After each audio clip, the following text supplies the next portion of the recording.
Welcome to my YouTube channel. This is my first video. I just picked up my phone to look at my notes and it's 11:11, so good omens. The reason why I decided to start this channel is because I am on a journey. I have committed my life and myself to a journey of personal growth, of development, and that has been and is been my prime focus in pretty much all that I do. In the past few months, I have gone through a very tough time in my life, health-wise, relationship-wise, personally, and it was like basically a storm of trials. And I want to use that and use my perspective and use the things that I've gained in that process to help others. This is Being Growing Ebony. I'm constantly growing and I'm ebony. Being Growing Ebony. So my first video is 5 ways to find your tribe or your people. When I think of my people, when I think of people who you deeply resonate with, people who you may not even meet or know for a long time, but you just connect with them on a deep level.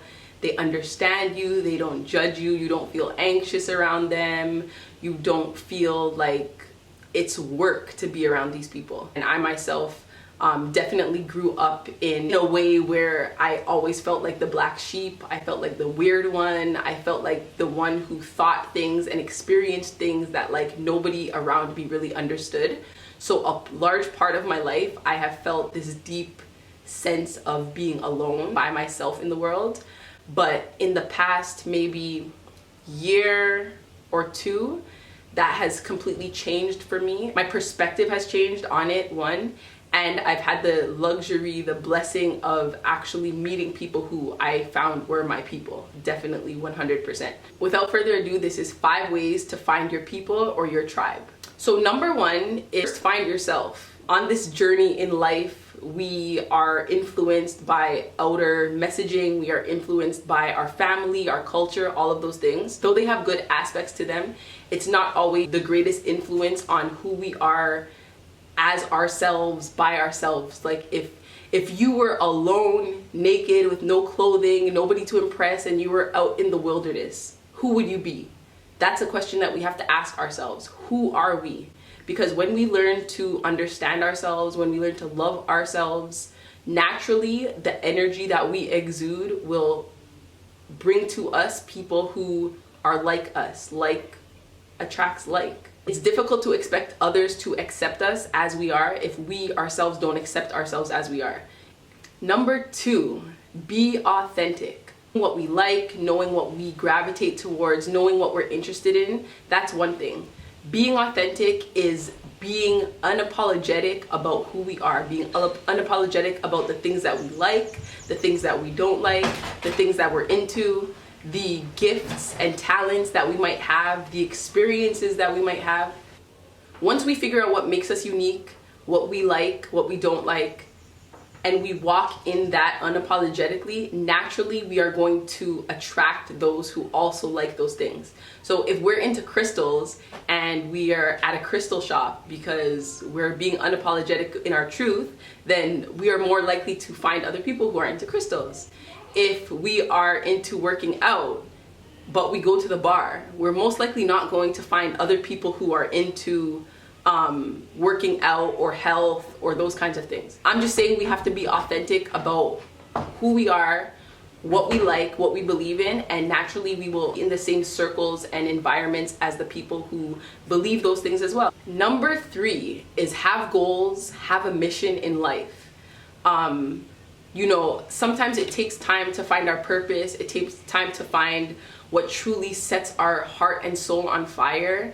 But I am a firm believer, because I myself have gone in many different directions in my journey to not only heal myself, but, you know, be in my purpose. And so as we are growing to that, it's important to have goals. It's important to have an overall mission in life, because we can be upset about those around us not supporting us, but if we don't have anything to support, then naturally we're going to feel isolated, we're going to feel alone, but sometimes we don't even know how we need support, or it could be mutually beneficial. So we can support those who are on their mission and they can support us. So when we come together as friends, when we come together as colleagues, when we come together in any sort of relationship, really, it's mutually beneficial. So it's not one person losing out and giving, or the other person taking.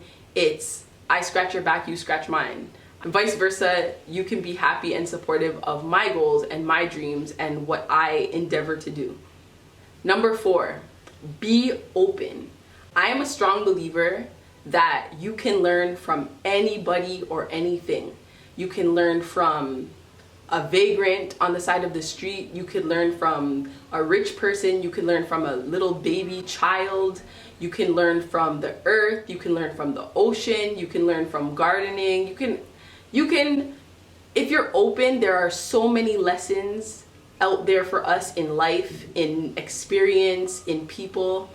So don't judge people. Be open. Be open to learning from anybody. Be open to connecting with anybody.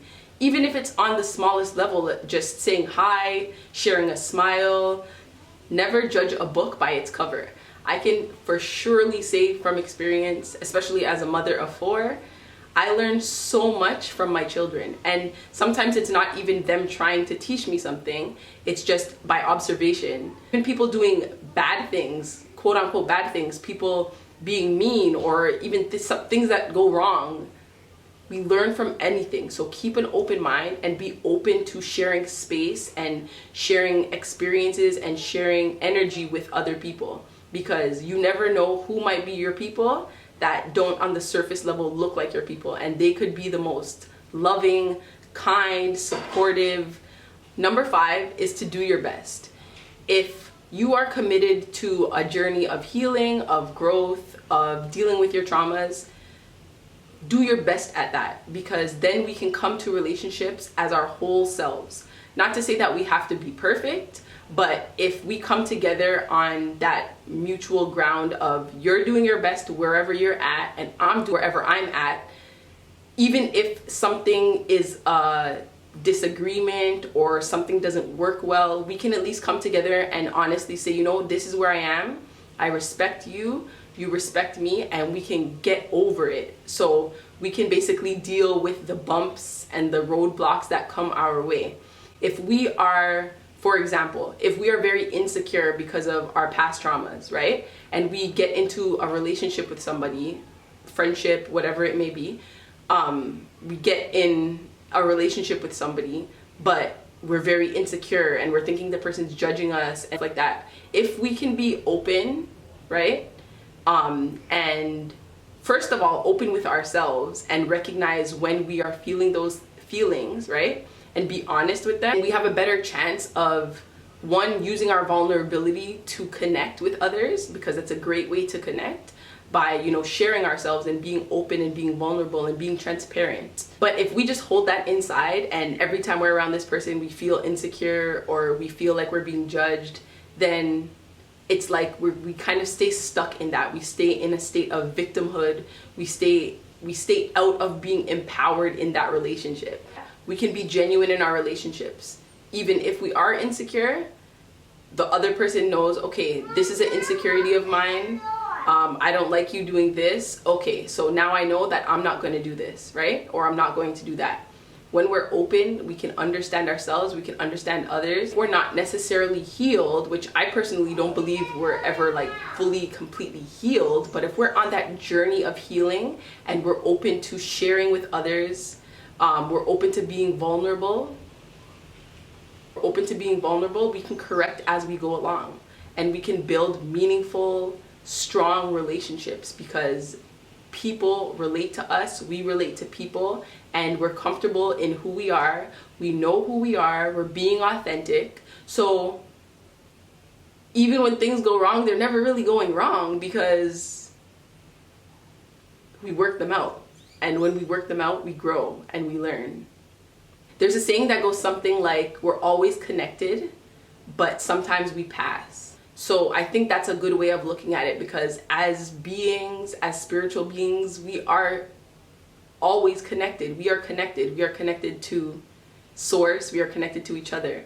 But sometimes we pass. So we have the benefit of experiencing people, experiencing time frames, timelines, but we also have to accept that even when those things end, or even when we are not physically connected to people, that we're still connected.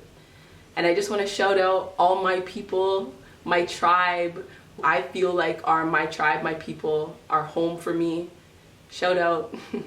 Appreciate you all. You know who you are. And yeah, comment below and let me know what you think about this. Let me know if you also feel lonely like I felt on your journey. If you also feel like the black sheep of the family. If you also are looking for your tribe, or if you found your tribe, how have you found your tribe? So I guess I gotta say this: like, comment, subscribe, thumbs up. Thank you for watching, and if you have any other topics that you would like me to cover, comment below and let me know. This is gonna be I think this is gonna be a constant thing. It's not perfect right now, but we're gonna get there. We're working with what we have, and yeah, thank you for watching.